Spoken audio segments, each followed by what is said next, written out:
Satyabama Institute of Science and Technology, Chennai and Sriperumbudur. தமிழக வெற்றி கழக தலைவர் விஜய் பங்கேற்கும் இஃப்தார் நோன்பு திறப்பு நிகழ்ச்சிக்காக மட்டன் பிரியாணி தயாராகி வருகிறது.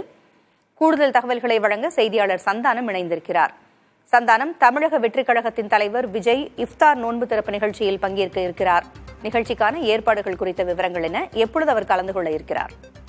பூங்குழி, தமிழக வெற்றி கழகம் சார்பாக இன்று மாலை இஃப்தார் நிகழ்ச்சி என்பது நடைபெற இருக்கிறது. இதற்கான ஏற்பாடு பணிகள் மிகவும் தீவிரமாக நடைபெற்று வருகிறது. தமிழக வெற்றி கழகத்தின் சார்பாக இந்த நிகழ்ச்சி நடைபெற்றாலும் கூட நிகழ்ச்சி நடைபெறக்கூடிய அரங்கின் அருகிலோ அல்ல அரங்கத்திற்குள்ளாகவும் தமிழக வெற்றி கழகத்தினுடைய கொடியோ தமிழக வெற்றி கழகத்தினுடைய பேனர் என கட்சியினுடைய எந்த ஒரு அடையாளங்களும் இல்லாத வகையில இந்த நிகழ்ச்சி என்பது ஏற்பாடு செய்யப்பட்டு வருகிறது. கட்சியினுடைய தலைவர் விஜய் ஒரு மதம் சார்ந்த நிகழ்ச்சியாக இது நடைபெறுவதன் காரணமாக அங்கு கட்சியின் சார்ந்த எந்த ஒரு செயல்பாடுகளும் இருக்க வேண்டாம் என தெரிவித்ததன் காரணமாக இந்த வகையில நடவடிக்கை எடுத்திருக்கிறார்கள்.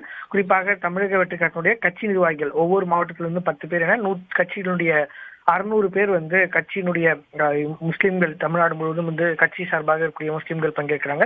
அது மட்டும் இல்லாமல் சென்னையில் இருக்கக்கூடிய 15 தர்காவை சேர்ந்த பொதுமக்கள் என ஒட்டுமொத்தமாக 2000 நபர்கள் பங்கேற்க இருக்கிறாங்க. அவங்களுக்கான உணவு தயாராக பணி என்பதும் தற்போது மற்றொரு புறம் தீவிரமாக நடைபெற்று வருகிறது. பூங்குழி, தகவல்களை வழங்கியமைக்கு நன்றி சந்தானம்.